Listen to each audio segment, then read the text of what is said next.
دوسرا کیا ہوتا ہے باطل کی خاصیت؟ پہلے تو یہ لیبل لگایا کہ میرا کوئی فرقہ نہیں ہے، حالانکہ دبا کے فرقہ واریت طبیعت سے پھیلا رہا ہوتا ہے. اس کا مقصد اپنی دکان چلانا ہے، لیبل یہ ہوتا ہے کہ میں دوسروں کی دکانیں بند کر رہا ہوں. دوسرا باطل کی علامت یہ ہوتی ہے کہ اس کے پاس نعرے بڑے خوبصورت ہوتے ہیں. دیکھو جب آپ رشتہ لینے کے لیے جاتے ہیں، رشتے کی مثال ایک دم فوراً لوگوں کی سمجھ میں آ جاتی ہے. یہ اس لیے میں مثالیں دیتا ہوں، مقصد یہ نہیں ہوتا کہ آپ ابھی جمعے کے بیان کے بعد رشتہ لینے چلے جائیں کہیں، ٹھیک ہے نا. یہ ایک مثال دیتا ہوں میں. اگر آپ مالدار ہیں پہلے سے تو لڑکی والوں کو بھرم میں لانے کی ضرورت بولو نہیں پڑتی، ٹھیک ہے نا. ممکن ہے آپ سادہ ڈریس پہن کے چلے جاؤ، آپ کو پتا ہے یار جس کے پاس پیسہ ہوتا ہے اس کو زیادہ شو بازی کی ضرورت نہیں ہوتی.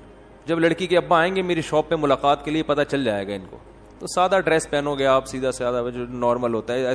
ایسا نہ ہو کہ چھچورے لگو وہاں جا کے، بھائی یہ کیا کسی سے ادھار لے کر آیا، کیا کیا کیا ہے، یہ شامیانہ پہن کے آ گیا کسی کا، کیا کر رہا ہے بھائی تو. جاؤ گے آپ تمیز سے بات کرو گے، آپ کو پتا ہے یار مجھے شو بازی کی ضرورت نہیں، میرے پاس ہے اتنا. گاڑی دیکھ کے خود ہی اندازہ ہو جائے گا ان کو جو باہر کھڑی ہوئی. بعض دفعہ تو اپنی گاڑی نہیں ہوتی، آدمی ٹیکسی میں چلا جاتا ہے کہ یار یہ ثبوت پیش کرنا کہ میرے پاس گاڑی ہے، میرے پاس گھر ہے، یہ میرے لیے مشکل کام نہیں ہے. اس کے لیے اگر ابھی انہوں نے بلایا اپنی گاڑی نہیں ہے تو چلو یار کسی بھی دوست کی گاڑی پکڑ کے پہنچ جاؤ. اس کو ضرورت نہیں ہے اس لیے کہ وہ حقیقت میں پیسے والا ہے. لیکن غریب آدمی رشتہ لینے کے لیے جائے مالدار گھر میں، اور ایسے دھوکے بہت ہوتے ہیں. میرے پاس تو بہت آ چکے ہیں کہ دکھایا کیا تھا اتنی دولت، نکلا کچھ بھی نہیں. تو اس کو بھرم بازیوں کی ضرورت ہوتی ہے. ایسا ایک واقعہ میں پہلے بھی سنا چکا ہوں. ہمارے ایک دوست تھے، ان کی بیچاروں کا رشتہ ہی نہیں ہو رہا تھا، تو وہ ان کی ایک اسٹیٹ ایجنسی میں کسی کے پاس جاب کیا کرتے تھے، وہ ملازم تھے، اپنا ذاتی آفس نہیں تھا ان کا. تو ایک رشتہ آیا ان کے پاس، وہ بیچارے احساس کمتری میں چلے گئے تھے نا، وہ نہیں سنتے بیان، وہ پتہ نہیں ان کا تو شاید انتقال ہو گیا، اللہ تعالیٰ مغفرت فرمائے ان کی، شاید اسی غم میں ہو گیا وہ، بہرحال جس وجہ سے بھی ہوا. اب جب لڑکی والے ان کے پاس گئے ہیں تو انہوں نے کیا کیا، بھرم میں لانے کے لیے اپنی ٹانگ اٹھا کے میز پہ رکھ لی، اسٹائل بھائی، اور سگریٹ جلائی، پینا شروع. اب لڑکی کے بھائی میرے پاس آئے، یار یہ تو ان کا تو اسٹائل ہی عجیب سا ہے، سگریٹ بھی پی رہے ہیں. ابے سگریٹ بعد میں پی لینا یار. اور ایک ٹانگ اٹھا کے کرسی پہ بیٹھے ہوئے، ایک ٹانگ کہاں، میز پہ سامنے، کیونکہ آفس اپنا بولو بھائی نہیں تھا. تو بیچارہ نے تھوڑا سا نا وہ احساس کمتری میں چلے گئے تھے. آدمی اچھے تھے لیکن بعض دفعہ انسان یہ کام جان کر نہیں کر رہا ہوتا، جب بہت زیادہ پریشان ہوتا ہے تو بھی ایسی کچھ ایب نارملٹی والی حرکتیں ہو جاتی ہیں. یہ غیبت نہیں ہو رہی، کسی کو نہیں پتا چلے گا کس کی بات ہو رہی ہے، ان کو بھی نہیں پتا چلے گا، بے فکر رہیں. اور اگر چل بھی جائے گا تو وہ جانے میں جانوں، آپ کو کیا مسئلہ ہے. تو اب کیا ہوا ہے کہ جی وہ بھرم میں لینے کے لیے نا انہوں نے، میں نے پھر اس سے پوچھا، میں نے کہا یار تم نے کیا حرکت کی ہے، ایک تو اپنی ایج دیکھو، تم اتنی عمر تمہاری زیادہ ہو گئی اور یہ حرکت کر رہے ہو. اچھا پھر وہ لڑکی کے بھائی نے بتایا کہ ہم نے ان سے پوچھا کہ آپ کرتے کیا ہیں، انہوں نے کہا دیکھ نہیں رہا اتنے بڑے آفس میں ایسے ٹانگ پہ ٹانگ رکھ کے بیٹھا ہوا ہوں میں. ابھی بھی کیا بتانے کی ضرورت ہے، مطلب بزنس ہے بھائی، اچھا کھاتے ہیں، اچھا پیتے ہیں. یہ تو بیچارے کی میں نے ایک مثال دے دی جس میں ظاہر ہے سادگی زیادہ تھی، کوئی چالاکی نہیں تھی. وہ بعض دفعہ اتنا زیادہ انسان، لوگ لفٹ نہیں کراتے ہیں نا بعض دفعہ، لوگوں کو بھی تو ایک معیار بہت اونچا ہے، تو وہ تھوڑا سا نروس ہو جاتا ہے آدمی. لیکن حقیقت بھی ایسی ہے کہ نہیں ہے، جب آپ اندر سے خالی ہوتے ہیں تو بھرم کے لیے آپ کے پاس ڈائلاگ کے علاوہ بولو بھائی کچھ بھی نہیں ہوتا.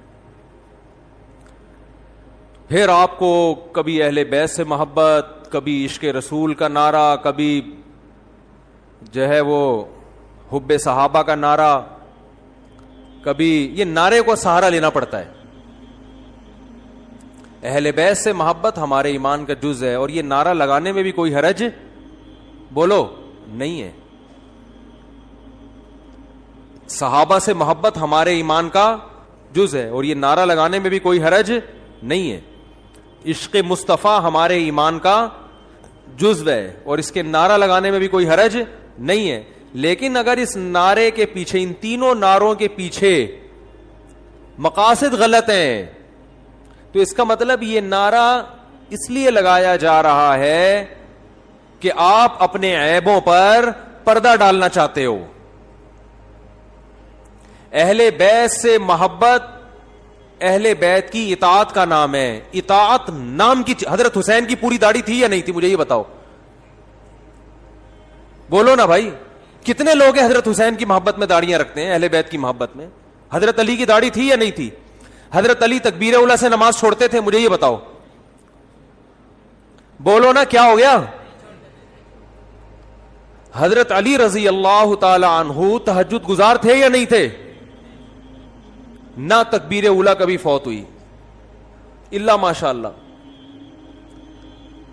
حضرت حسین رضی اللہ تعالی عنہ تو کربلا میں بھی جماعت سے نمازیں پڑھ رہے ہیں, کربلا کے میدان میں. آج اہل بیت سے محبت کرنے والوں میں کتنے ہیں جو تکبیر اولیٰ سے نماز پڑھتے ہیں؟ کتنوں کی داڑیاں ہیں؟ چہرہ اہل بیت کے مطابق بنانے کے لیے تیار نہیں ہے. آپ تقریریں دیکھو,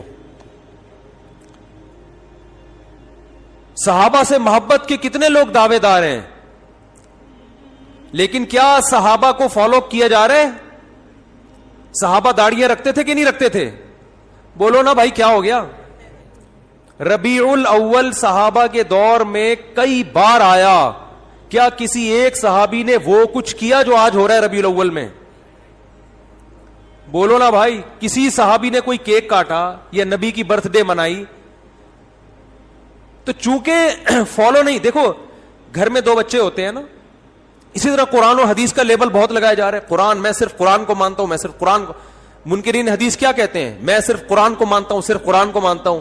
ارے قرآن خود نبی کی اطاعت کا حکم دے رہا ہے. اب چونکہ قرآن کی آیتوں کو نہیں مانتے نا جس میں نبی کی اطاعت کا حکم دیا گیا ہے, تو اب ان کو پتا ہے مجرم ہے, لہذا وہ یہ نہیں کہیں گے کہ ہم جو ہے وہ حدیث کو نہیں مانتے, ہم جو ہے صحابہ کو نہیں مانتے, ہم وہ یہ نہیں, وہ کہیں گے ہم قرآن کو مانتے ہیں جو اللہ کی آخری کتاب, اور قرآن کے سچے عاشق ہم ہیں. او بھائی, آپ اس لیے یہ دعویٰ کر رہے ہو کہ آپ قرآن کو مانتے نہیں ہو. اسی طرح آج بہت سے لوگ ہم صرف قرآن و حدیث کو مانتے ہیں. مقصد ان کا قرآن و حدیث نہیں, فقہا کا انکار ہے کہ قرآن و حدیث کی وہ تشریح جو فقہا نے کی ہے وہ نہیں مانیں گے, جو ہماری کھوپڑی میں آئے گی وہ مانیں گے ہم. لیکن وہ یہ لیبل نہیں لگائیں گے کہ ہم فقہ کو نہیں مانتے. لیبل یہ ہوگا ہم صرف کس کو مانتے ہیں؟ قرآن و حدیث کو. لیبل پہ کام چل رہا ہے مارکیٹ میں ہول سیل کے حساب سے. جس آدمی نے قرآن و سنت کی کوئی بھی بات اپنے پیر و مرشد کے کہنے پہ رد کرنی ہے, وہ بزرگی کا لیبل لگاتا ہے, ہم بزرگوں کو مانتے ہیں. نہیں آ رہی بات؟ ان میں سے زیادہ تر لوگ, سب نہیں, نہ تو قرآن کو مانتے ہیں, نہ قرآن و حدیث کو مانتے ہیں, نہ بزرگوں کو مانتے ہیں, نہ صحابہ کو مانتے ہیں. شاعر نے کیا بہترین بات کی ہے, شرط ایمان مصطفیٰ سے والہانہ پیار ہے. یعنی مصطفیٰ صلی اللہ علیہ وسلم سے جب تک والہانہ پیار نہیں ہوگا ایمان کی شرط مکمل نہیں ہوگی. لیکن اگلے مصرے میں انہوں نے کہا پیار لیکن پیروی ہے, پیروی دشوار ہے. پیار نام دعووں کا نہیں ہے, پیار نام کس کا ہے؟ پیروی کا, فالو کرنا. اور کہا فالو کرنا بہت مشکل ہے. آگے شاعر کہتا ہے جس کو دیکھو اس کا دیوانہ سرے بازار ہے. یعنی کیونکہ اب لوگوں نے پیار کی ڈیفینیشن ہی کو چینج کر دیا, صرف نعرہ لگانے کو پیار کہا جاتا ہے, لہذا ہر دوسرا آدمی پیار و محبت کا دعوے دار ہے. سمجھ میں آ رہی ہے بات؟ دیکھو, 2 آدمی ہونا, ایک باپ کے 2 بیٹے ہیں, ایک نالائق ہے اور ایک فرما بردار ہے. فرما بردار بیٹے کو اپنے باپ سے محبت کے لیے زیادہ نعروں کی ضرورت نہیں ہوتی. نعرہ لگانا جائز ہے, اہل بیت کی محبت کا بھی, صحابہ کی محبت کا بھی. میں نعرے کی برائی نہیں کر رہا, میں یہ کہہ رہا ہوں صرف نعرہ نہیں چلے گا. بعض دفعہ وہ لوگ زیادہ نعرہ لگاتے ہیں جو اہل بیت کو یا صحابہ کو یا نبی کو فالو نہیں کر رہے ہوتے, وہ زیادہ بڑے بڑے نعرے لگا رہے ہوتے ہیں. تو دیکھو ایک باپ کے دو بیٹے, ایک فرمانبردار ایک نالائق. جب پیڑے کھانے کا ٹائم آئے گا نا تو نالائق زیادہ چیخ چیخ کے بولے گا کہ میرے ابا بہت اچھے, میں ابا کا بیٹا ہوں.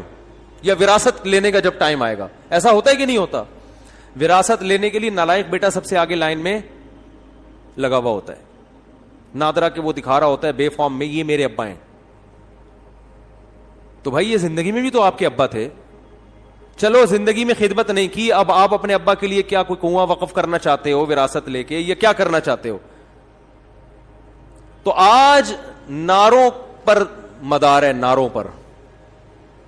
جو زیادہ نعرے نہیں لگاتا, دیکھو جو میت پہ پھوٹ پھوٹ کے رو رہا ہوتا ہے, لوگ کہتے ہیں اس کو بڑی محبت تھی, حالانکہ کمبخت نے ابا کی بیماری میں ایک ڈھیلا بھی خرچ نہیں کیا ہوتا, بعض دفعہ, سب نہیں.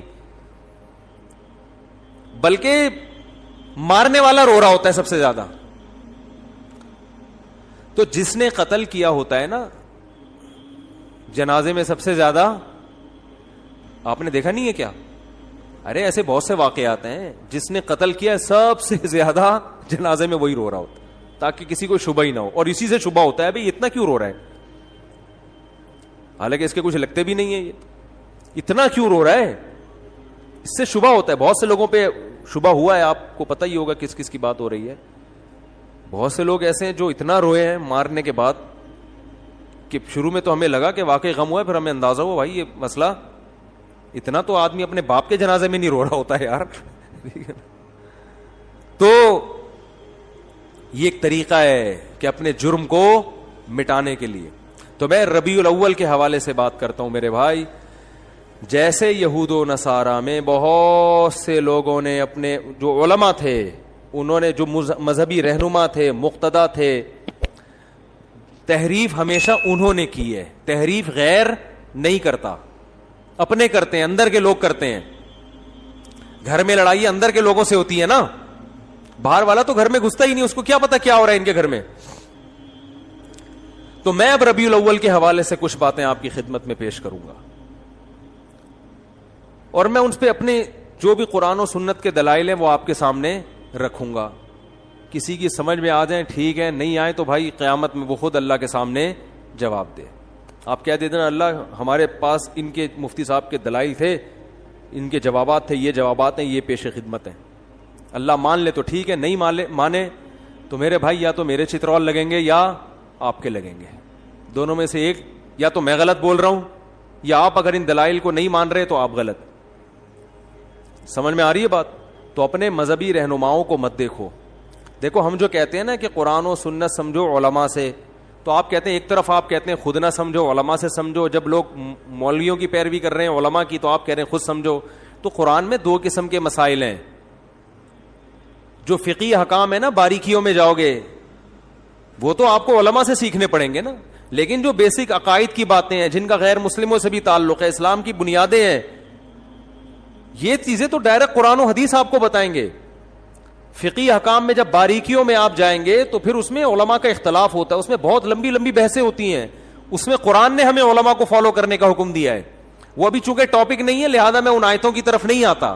تو قرآن ہی میں کچھ مقامات پر حکم دیا ہے کہ خود نہیں, کس کو فالو کرنا ہے؟ علماء کو. کچھ آیتیں ایسی ہیں جن میں آپ نے خود سمجھنا ہے, وہ بہت آسان ہے, ان کا مفہوم بہت آسان ہے, وہ علماء پہ نہیں ڈالی گئی ہیں.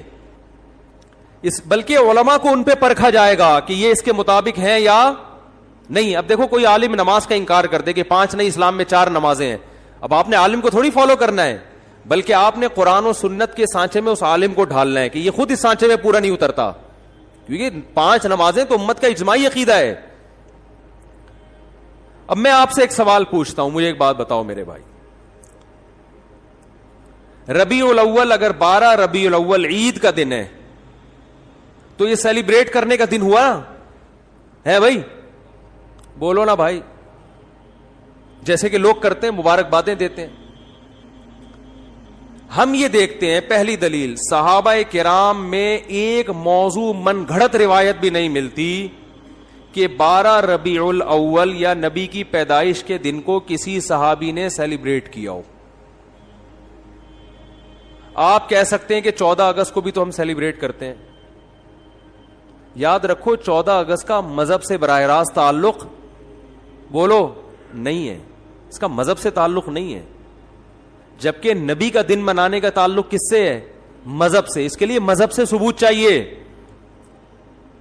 اور بھائی آپ ہر سال 1 جنوری کو اپنی بیگم کے ساتھ ٹور پہ نکلتے ہو, گھومتے ہو, کھاتے ہو, پیتے ہو, آپ کہتے ہو یار ہماری شادی ہوئی تھی تو بیگم آج وہ دن دوبارہ آ گیا قسمت سے, چلو تھوڑا سا انجوائے کرتے ہیں. لوگ سالگرہ مناتے ہیں نا بیگم کے ساتھ, اس کو بدعت تھوڑی کہا جائے گا. وہ بھائی اس کا مذہب سے کیا تعلق ہے؟ وہ آپ کی نجی زندگی. آپ 1 جنوری کو مناؤ, 10 کو مناؤ, 5 کو مناؤ, 6 کو مناؤ, نہیں مناؤ. آپ کا دل چاہ رہا ہے کہ مناؤ تو مناؤ, نہیں دل چاہ رہا تو طلاق ڈے مناؤ. آپ ہمیں کیا ہے, ٹھیک ہے نا, جو مرضی ڈے مناؤ آپ, جو آپ کی نجی زندگی ہے.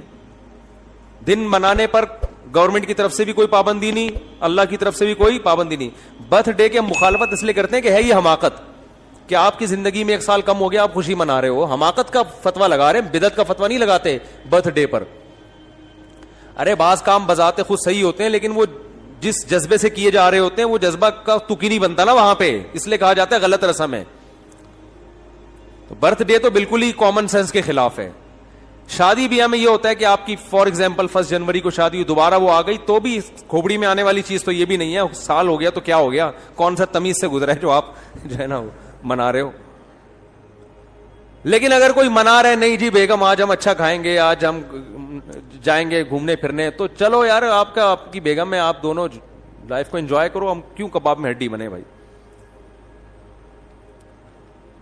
زیادہ سے زیادہ یہ کہا جائے گا یار یہ غیروں سے رسم آئی ہے, انگریزوں سے آئی ہے, اس سے زیادہ اس پر اعتراض نہیں ہوگا. اس کا مذہب سے تعلق نہیں ہے. برتھ ڈے پر تو 2 اعتراض ہوں گے نا, ایک تو غیروں سے آئی, دوسرا کہ یار آپ کی موت کے قریب ہو گئے اور آپ کیک کاٹ رہے ہو کہ میں 52 سال کا ہو گیا. 52 سال کے نہیں, آپ کی زندگی میں 52 سال اور کم ہو گئے ہیں, ٹھیک ہے نا. تو ابھی عبرت کا ٹائم تک کیک کھانے کا, کیک کھا کے اپنی عمر اور کم کر رہے ہو. پیسٹری اور کیکوں سے تو عمر کم ہوتی ہے نا. 52 سال کا ہو گئے, شکر ادا کرو, تھوڑا اچھا کھاؤ اب, ورنہ جو اس پہ شکر ادا کرو کہ آپ نے کیک کھائے ہر سال, پھر بھی اللہ نے 52 تک آپ کو پہنچا دیا. اب توبہ کر لو کیک سے. کیک اور پیسٹری تو آپ کو پتا ہے ہارٹ اٹیک کا بہت بڑا ذریعہ ہے. لیکن رسول اللہ صلی اللہ علیہ وسلم ہمیں کامل دین دے کر گئے ہیں. آپ نے ہمیں بتا دیا کہ سیلیبریشن کا ڈے کون سا ہے, عبادت کا دن کون سا ہے. اب نہ عبادت میں کمی بیشی اور نہ ان تہواروں میں کوئی کمی بیشی ہوگی. صحیح ہے بخاری, صحیح ہے مسلم کی حدیث ہے, آپ صلی اللہ علیہ وسلم نے فرمایا, حضرت انس بن مالک راوی ہیں, کہ اللہ زمانے جاہلیت میں عرب ایک خاص دن عید منایا کرتے تھے. آپ نے فرمایا اللہ نے ان کے بدلے ہمیں 2 عیدیں دے دی ہیں, ایک عید الفطر اور ایک عید الاضحیٰ. سمجھ میں آ رہی ہے بات؟ 2 عیدیں اللہ نے ہمیں اس کے بدلے دے دی ہیں. تو اسلام میں جو عید ہے کتنی ہے؟ 2. ان عیدوں میں حکم ہے آپ اچھے کپڑے پہنے, اور اس کی کوئی لاجک بھی ہے نا. لاجک یہ کہ رمضان کے روزے ختم ہوئے, چھٹی, جسمانی خوشی بھی روحانی خوشی بھی. جسمانی خوشی یہ وہی ہوٹل کے پراٹھے شروع دوبارہ سے, گٹکے کی پرمیشن مل گئی آپ کو, یہ جسمانی. روحانی یہ کہ اللہ نے اتنی بڑی عبادت ہم سے لے لی. ویسے ایک روزہ رکھنا کتنا مشکل ہے, پورے مہینے اللہ نے روزے رکھوا دیے ہم سے, گن پوائنٹ پہ رکھوا لیے نا, فرض کر دیے. ورنہ ہمیں اختیار دیتا تو ہم تو ساری زندگی سوچتے ہی رہتے. اللہ نے کہا رکھنے پڑیں گے بس. تو چلو زبردستی اللہ نے عبادت کروا لی, مگر کروا تو لی نا, اس بہانے اللہ کا نام لینے کی توفیق مل گئی. رمضان نہ ہوتا تو رمضان کی عبادتیں ہوتی نہیں ہوتی. تو یہ دونوں خوشیاں. بقرعید میں بھی 2 خوشی. روحانی خوشی یہ کہ ابراہیم علیہ السلام کی سنت زندہ ہو رہی ہے, گناہ معاف ہو رہے ہیں قربانی کے ذریعے. جسمانی خوشی گوشت کھانے کو مل رہا ہے تازہ, اپنے ہاتھوں کا ذبح کیا ہوا. یقین ہے گائے کا ہی ہے, بکرے کا ہے, یقین ہے, ورنہ کیا پتا بھائی کیا کیا لوگ ہوٹلوں میں کھاتے ہیں کھلاتے ہیں. تو وافر مقدار میں گوشت کھانے سے بڑے فائدے ہوتے ہیں. بیان بھی ہمارے جبھی سمجھ میں آتے ہیں. لوگ جو اعتراض کرتے ہیں نا مجھ سے, اب یہ کیا بیٹھ کے باتیں کر رہے ہوتے ہیں شادیوں کی. بھائی آپ جب سبزی کھاؤ گے تو نہیں سمجھ میں آئیں گی یہ باتیں. سبزی کھانے والے کی سمجھ میں, ہندو بہت زیادہ اعتراض کرتے ہیں اسلام کے 4 شادیوں پر. بھائی جب سبزی کھاؤ گے تو کہاں سے سمجھ میں آئیں گی یہ باتیں؟ گوشت کھاؤ. تو خیر دونوں دو اللہ نے عیدیں دی. اب مجھے ایک بات بتاؤ کہ ہم دیکھتے ہیں کہ رسول اللہ صلی اللہ علیہ وسلم کے دور میں ربیع الاول درجنوں دفعہ آیا. آپ صلی اللہ علیہ وسلم کے دنیا سے جانے کے بعد کا ٹائم بھی اگر ملایا جائے اور آپ کا ٹائم ملایا جائے تو درجنوں بار آیا ہے. یعنی کوئی ایک ضعیف سے ضعیف روایت بھی نہیں ملتی کہ اس مہینے کو صحابہ کرام نے دوسروں مہینوں سے کوئی الگ حیثیت دی ہو. کہیں بھی نہیں ملتا. حتیٰ کہ رسول اللہ صلی اللہ علیہ وسلم کی جو تاریخ ولادت ہے وہ بھی 12 بنتی نہیں ہے کسی حساب سے. فلکیات کی روح سے اگر آپ کیلکولیشن کریں نا بیٹھ کے تو نہ تاریخ وفات 12 ربیع الاول بنتی اور نہ تاریخ ولادت. دیکھو اسلامی تہوار جو ہوتے ہیں نا, بلکہ دنیا میں کسی بھی مذہب کے جو تہوار ہوتے ہیں ان کی ڈیٹ میں کسی کا اختلاف نہیں ہوتا, کیونکہ وہ ایسی چیز ہے جو تمام اہل مذاہب کو جوڑ دیتی ہے. جیسے ہندو جو ہولی مناتے ہیں, جہاں بھی دنیا میں ہندو پایا جائے گا ایک ہی دن پہ منائے گا وہ ہولی. عیسائی کرسمس مناتے ہیں پوری دنیا کے کس دن؟ 25 کو. تہواروں میں اختلاف کسی مذہب میں نہیں ہوتا. مسلمان عید الفطر مناتے ہیں 1 شوال کو. کسی بھی مسلک کا مسلمان ہوگا شوال کی پہلی تاریخ, کیا دیوبندی, کیا بریلوی, کیا اہل حدیث, کیا شیعہ, کیا سنی, کیا حتیٰ کہ جو یعنی جن کی صرف اسلام کی طرف اپنی نسبت کرتے ہیں وہ لوگ, چاہے اسلام سے ان کا تعلق ہو نہ ہو, عید تہوار 1 شوال وہ الگ بات ہے. 1 شوال میں فرق آتا ہے کہ ہمارے یہاں 1 شوال ایک دن پہلے تو وہاں ایک دن بعد, لیکن ہے 1 شوال. اور بقرعید 10 ذی الحجہ, ان میں کہیں اختلاف نہیں ہوتا. اگر 12 ربیع الاول تہوار ہے مسلمانوں کا تو اس کی تعیین میں اس قدر اختلاف ہے کہ آپ اگر کتابیں اٹھا کے دیکھو گے صحیح حدیث تو ایک بھی نہیں ملے گی, ایک بھی نہیں ملے گی. حتیٰ کہ احمد رضا خان بریلوی انہوں نے اپنی کتاب میں پورا ایک رسالہ لکھا ہے کہ نبی کی صحیح ولادت کی تاریخ کیا ہے, اس میں 8 ربیع الاول ثابت کیا انہوں نے. وہ کتاب کا حوالہ بھی میں نے دیا تھا. لوگ کہتے ہیں کہ انہوں نے اس سے رجوع کر لیا تھا, فرض کرو رجوع کر لیا تھا, لیکن پہلے پوری تحقیق پر ایک رسالہ لکھا اور رسالہ لکھ کے ثابت کیا کہ کون سی تاریخ ہے 8. یہ میرا کلپ یوٹیوب پہ موجود ہے. پھر اس سے رجوع کر رہے. اس کا مطلب کنفیوژن تو پیدا ہو گئی نا. تہواروں میں ایسی کنفیوژن بولو بھائی نہیں ہوتی. مجھے نہیں پتا رجوع کیا ہے کہ نہیں کیا, میں کہتا ہوں فرض کر لو رجوع کیا ہے. اول تو اتنے تحقیقی رسالے سے رجوع کرنا آسان نہیں ہوتا. ایک رسالہ ہے, صرف لکھا ہوا نہیں ہے, پوری تحقیق سے ثابت کی ہے انہوں نے. تو تہواروں میں اختلافات بولو بھائی نہیں ہوتے. اب میں نمبر وار بتاتا ہوں آپ کو جلدی جلدی کہ کون کون سے دلائل ہیں جس سے پتا چلتا ہے کہ 12 ربیع الاول کوئی خوشی کا تہوار منانے کا دن نہیں ہے. نمبر وار دلائل. نمبر 1, صحابہ کرام میں ہمیں کوئی ضعیف روایت بھی نہیں ملتی کہ 12 ربیع الاول تو دور کی بات, پورے ربیع الاول میں کوئی انہوں نے الگ سے اس مہینے کو اہمیت دی ہو. اسلام میں 4 مہینے محترم ہیں, ان میں ربیع الاول کا نام نہیں آتا. سمجھ میں آ رہی ہے بات؟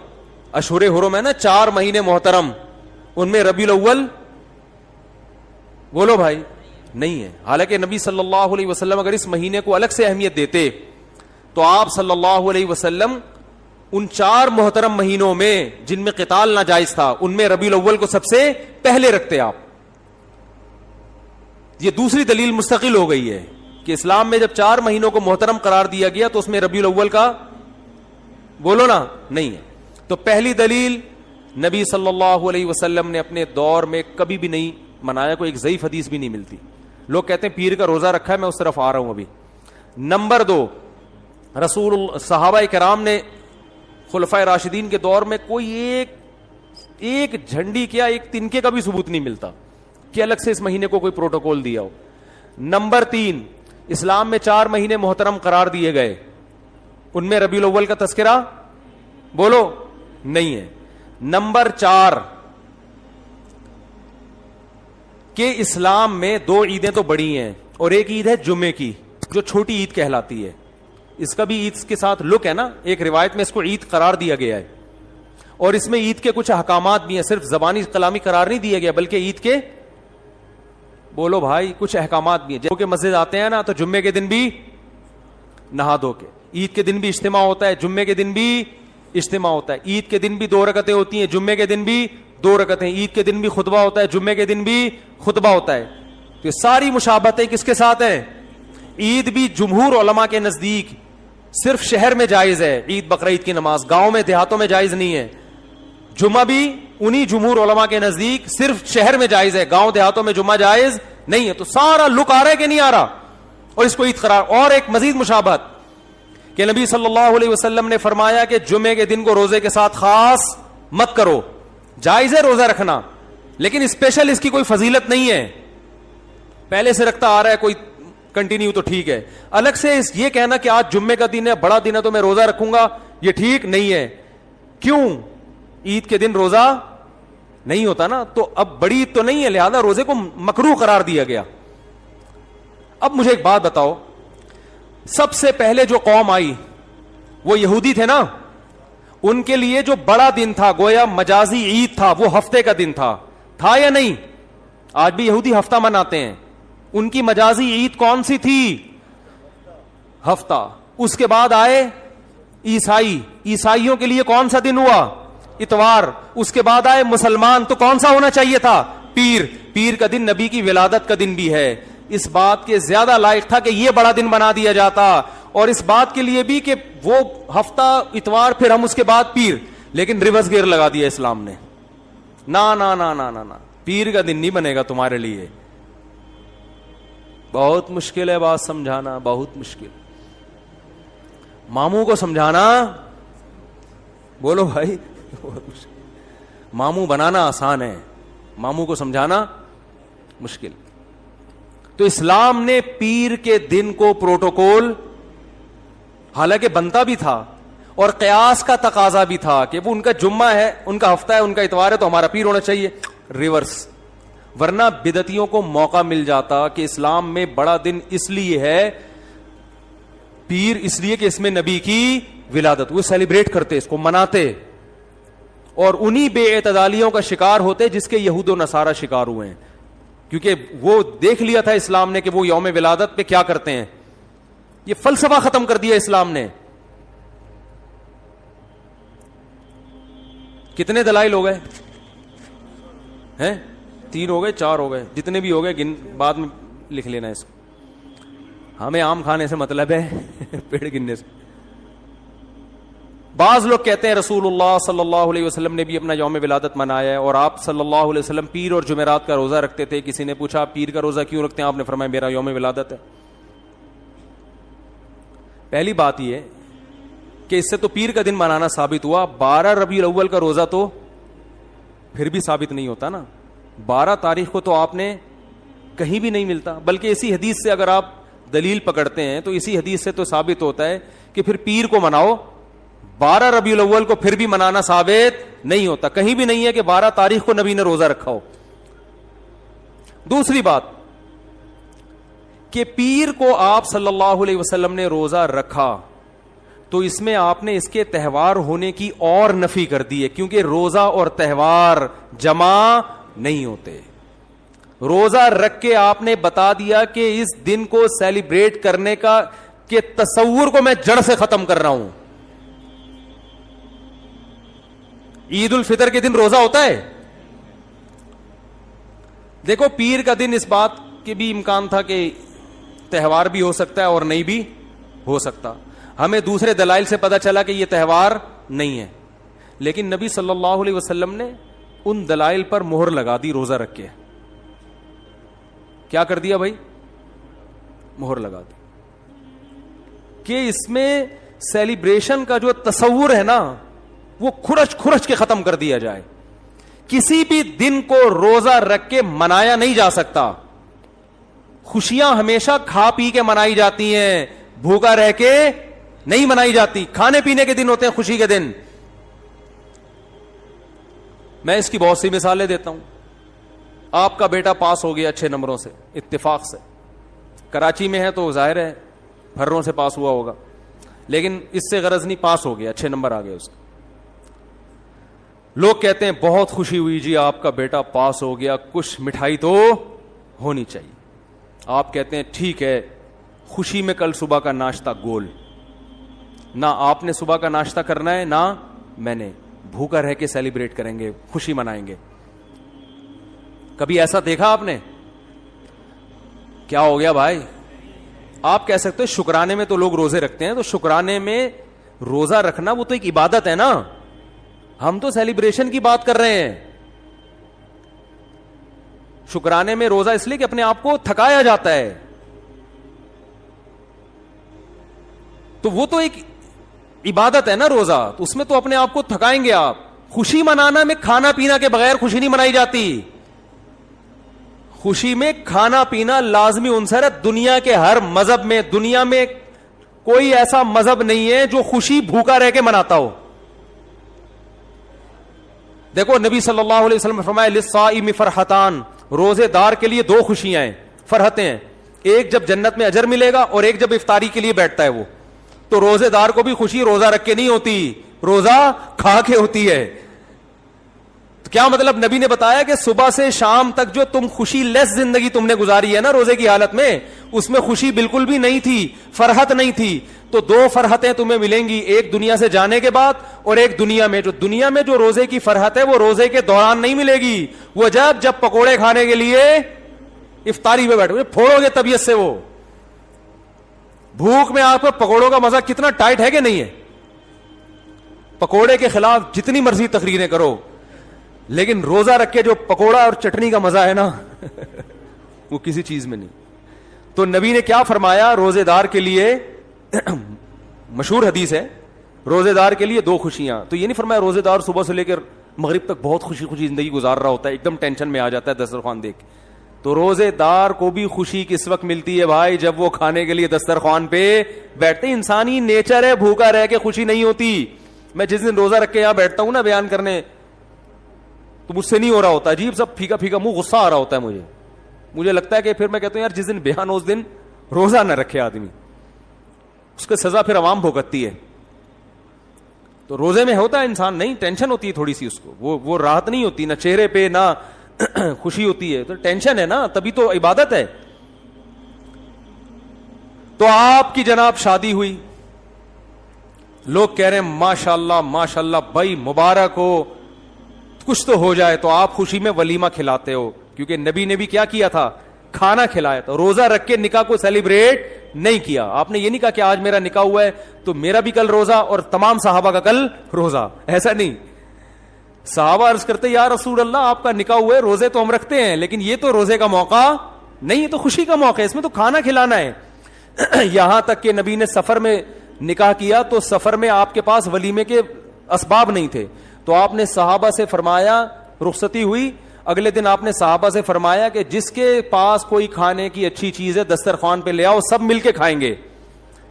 تو اپنے خرچے پہ بھی کھلانا ضروری نہیں ہے ولیمے میں, اگر نہیں ہے بھائی ابھی سفر میں ہے کوئی بات نہیں یار, تھوڑا سا اللہ گلا ہو جائے گا, آؤ سب بیٹھ کے ایک دسترخوان پہ کھاتے ہیں, اس کا اپنا مزہ ہے نا. تو نبی نے ہمیشہ خوشی منائی ہے کھانا کھا کے, روزہ رکھ کے خوشی نہیں دنیا کے کسی مذہب میں نہیں منائی جاتی. تو پیر کے دن آپ صلی اللہ علیہ وسلم نے روزہ رکھ کے اپنے یوم ولادت میں سیلیبریشن کے اور سیلیبریٹ کرنے کے کانسیپٹ کو ہمیشہ کے لیے جڑ سے ختم کر دیا. اب جو نبی کا سچا عاشق ہوگا وہ ربیع الاول کو خوشیاں نہیں منائے گا, بہت زیادہ کچھ کرے گا تو روزہ رکھ لے گا. ہم تو کہتے ہیں اس کے لیے بھی ثبوت چاہیے روزہ رکھنے کے لیے بھی, لیکن اگر آپ کوئی قیاس کر کے ادھر ادھر سے نکالتے بھی ہو تو زیادہ زیادہ روزہ مل جائے گا. دیکھو خوش ہونا الگ چیز ہے, خوشی منانا الگ چیز ہے. ربیع الاول میں خوش ہونے پر پابندی نہیں ہے. اگر کوئی اس لحاظ سے ربیع الاول کا مہینہ سوچ کے خوش ہوتا ہے کہ اس میں نبی کی ولادت ہوئی تھی, اس کو مناسبت ہے, تو خوش ہونے پر گورنمنٹ کی طرف سے بھی کوئی پابندی نہیں اور اللہ کی طرف سے بھی کوئی پابندی نہیں ہے. خوشی تو کسی بھی بات پہ ہو سکتی ہے نا. ربیع الاول سے محبت بھی ہو سکتی ہے کہ یار اس مہینے میں نبی پیدا ہوئے تو مجھے اس میں محبت ہے, کوئی پابندی نہیں, بلکہ عین نبی سے محبت کا تقاضا ہے. اس محبت کو منانا. بات آ رہی ہے سمجھ میں؟ منانا الگ چیز ہے. خوش ہونے پر آپ ہو خوش، کوئی مسئلہ نہیں ہے. ہمارے حضرت فرماتے جب بھی ربیع الاول کا مہینہ آتا ہے میرے دل میں ایک عجیب سی ایک محبت پیدا ہوتی ہے اس مہینے سے. اور علماء کی یہ مزاج ہے یار، نبی سے بھائی نبی کی طرف جو چیز بھی منسوب ہوگی اس سے محبت ہوگی کہ نہیں ہوگی؟ یقیناً ہوگی. ہم جاتے ہیں مدینہ منورہ، رسول اللہ صلی اللہ علیہ وسلم کا حجرہ یہاں تھا مدینہ میں، دیکھ کے خوشی ہوتی ہے نا، ایک محبت کے جذبات ابھرتے ہیں. یار نبی کی نسبت ہے، یہاں حجرہ تھا امی عائشہ کا، یہاں یہ امی عائشہ کا حجرہ، یہ نبی صلی اللہ علیہ وسلم کے بیٹھنے کی جگہ، یہ امامت کی جگہ، دیکھ کے ایک ایمان تازہ ہوتا ہے. لیکن کرنا کچھ نہیں ہے وہاں، کیونکہ کچھ کرنے کے لیے ثبوت کی ضرورت ہے. وہاں کرنا کچھ نہیں ہے، زیارت کر کے خوش ہونا ہے، اللہ سے دعا مانگنی ہے کہ اللہ ہمیں نبی سے اور محبت نصیب فرما. کرنا کچھ نہیں ہے. کرنا جہاں جہاں جو کچھ ہے وہ نبی نے بولو بھائی بتا دیا کہ یہاں یہ کرنا ہے، یہاں یہ کرنا ہے. طواف کی جگہ کہاں ہے، اعتکاف کی جگہ کہاں ہے، صفا مروہ کی سعی کہاں ہوگی، رمی کہاں ہوگی، قربانی کہاں ہوگی، یہ سب چیزیں نبی نے بتا دی ہیں. اب آپ کو کب مینا میں قربانی ہوتی ہے نا، آپ جوش میں آئے کہ یار مجھے تو نبی کی جگہ سے اتنی محبت، جہاں آپ کا حجرہ تھا میں فرط محبت میں دیوانہ ہو گیا، میں قربانی وہاں کروں گا نبی کی یاد. کوئی کر سکتا ہے؟ سعودی گورنمنٹ پکڑ کے فوراً جیل میں ڈال دے گی. او بھائی قربانی نبی نے بھی کہاں کی ہے؟ مینا میں کی ہے. دم بھی مینا میں دینا پڑے گا، حرم میں، حدود حرم میں. تو ہر چیز کی لوکیشن، جگہ جہاں کیا کیا کرنا ہے وہ نبی نے بتا دیا ہمیں. اخپل طریقے سے نہیں چلنے کی اجازت آپ کو. ایک تھوڑی سی دلیل اور رہ گئی، یہ ٹاپک بہت اہم ہے نا، اس کو مکمل ہونے دیں. میرا خیال یہ تھا اس پہ کہ نبی نے روزہ رکھ کے بتا دیا کہ اس کو سیلیبریٹ کرنے کا کوئی تصور بولو بھائی نہیں ہے. ایک اور دلائل تو ایسے بہت ہیں، بس وقت ختم ہو رہا ہے تو ایک آخری دلیل لے کے پتلی گلی سے نکلتے ہیں. اسلام میں جتنے تہوار ہیں وہ دن کی روشنی میں ہیں، راتوں کو بولو بھائی نہیں. رات کو تہوار منانا یہ یہود و نصارہ کا کلچر ہے. رات کو اسلام نے تہوار نہیں رکھے. شب برات بھی اسلام میں اسی وجہ سے نہیں ہے. جو 15 شعبان ہے نا اس کی رات میں عبادت ہے، تہوار نہیں ہے.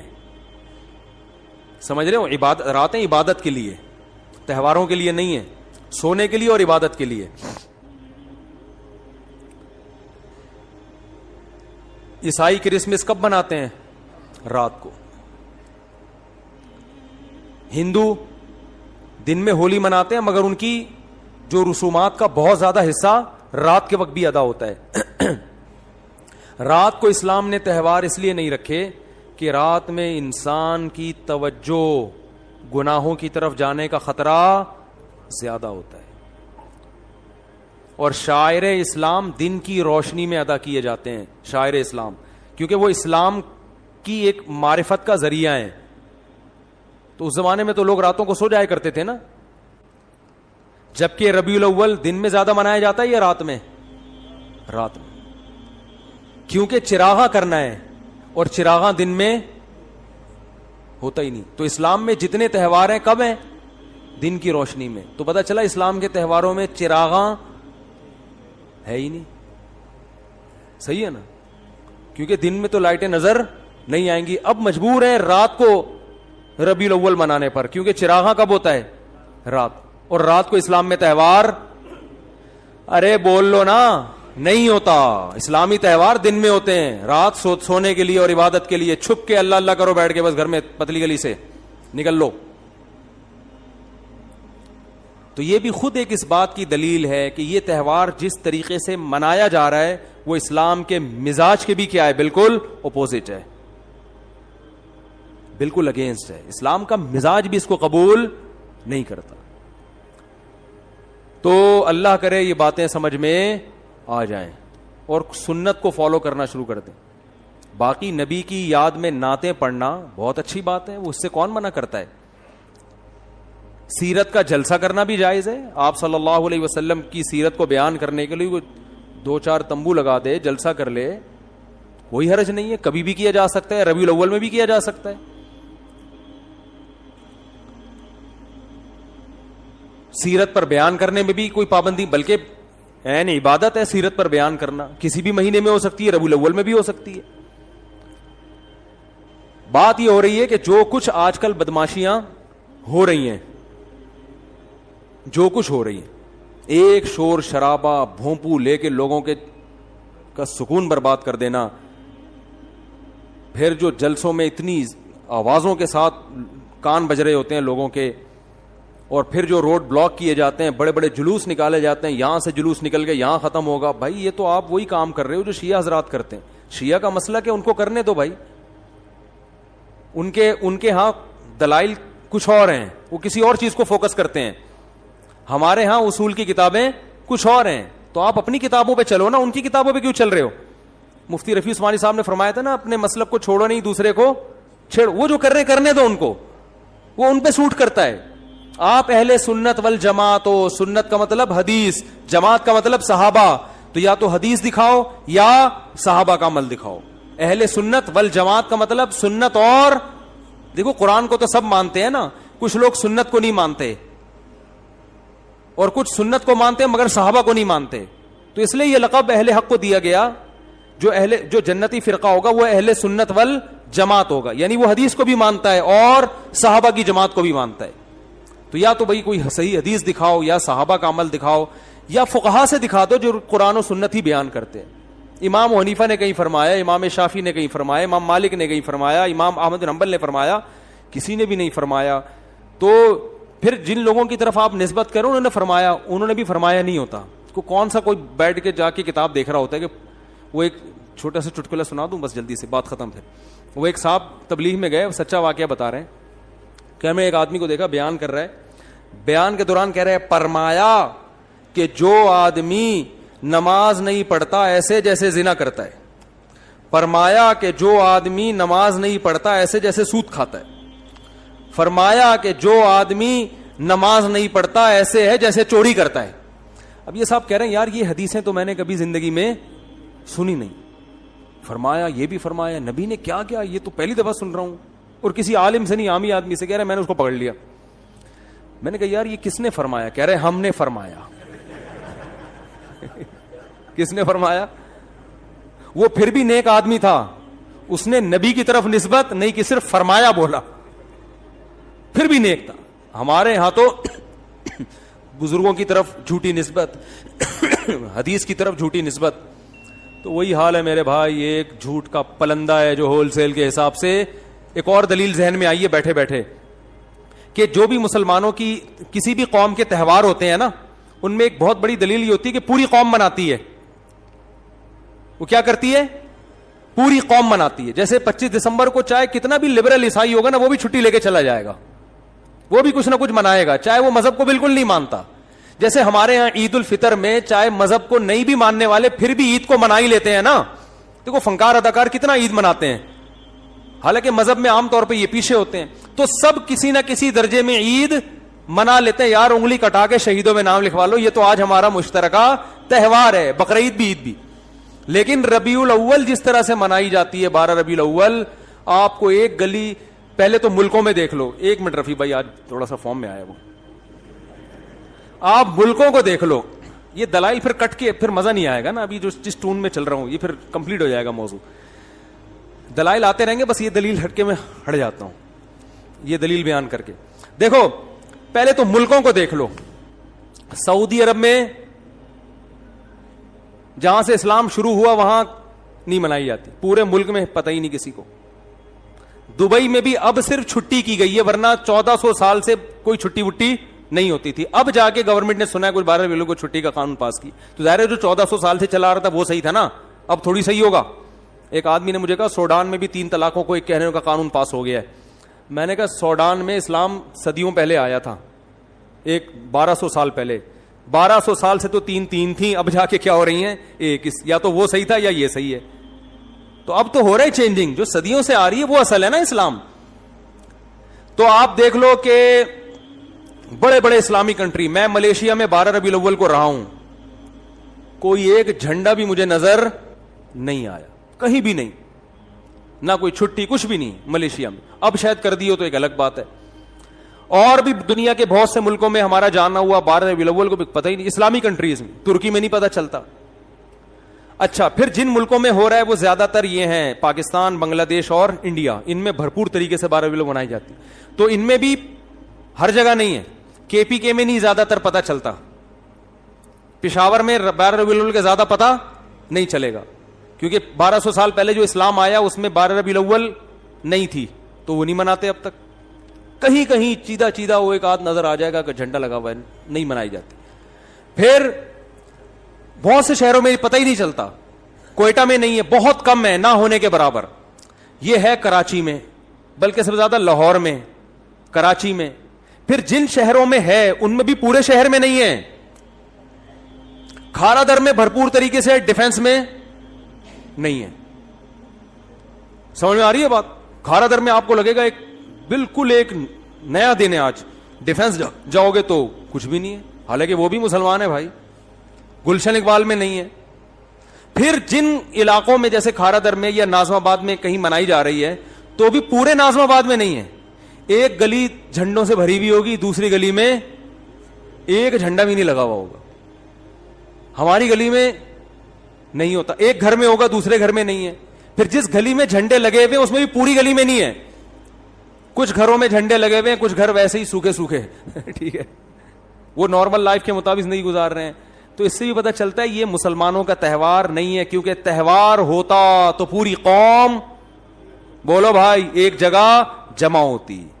تو یہ گڑا ہوا ہے, اخپل طریقے سے ایجاد کیا گیا ہے, اس کا اسلام سے کوئی تعلق نہیں ہے. نبی کی محبت میں نبی کی اطاعت کرنی پڑے گی, اور نبی کی محبت میں صحابہ کو فالو کرنا پڑے گا. ان کے طریقے سے ہٹ کر میرے بھائی نبی کی محبت کا دعویٰ برائے دعویٰ ہو جاتا ہے.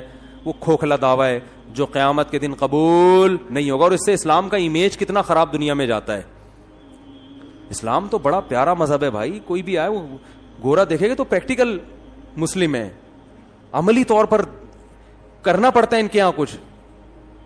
تو وہ یہ جس طریقے سے سب کچھ ہو رہا ہے, یہ چیزیں غیر مسلموں کو اٹریکٹ نہیں کریں گی آپ کی طرف. اللہ تعالی ہمیں سمجھنے کی, عمل کی توفیق عطا فرمائے. وما علینا الا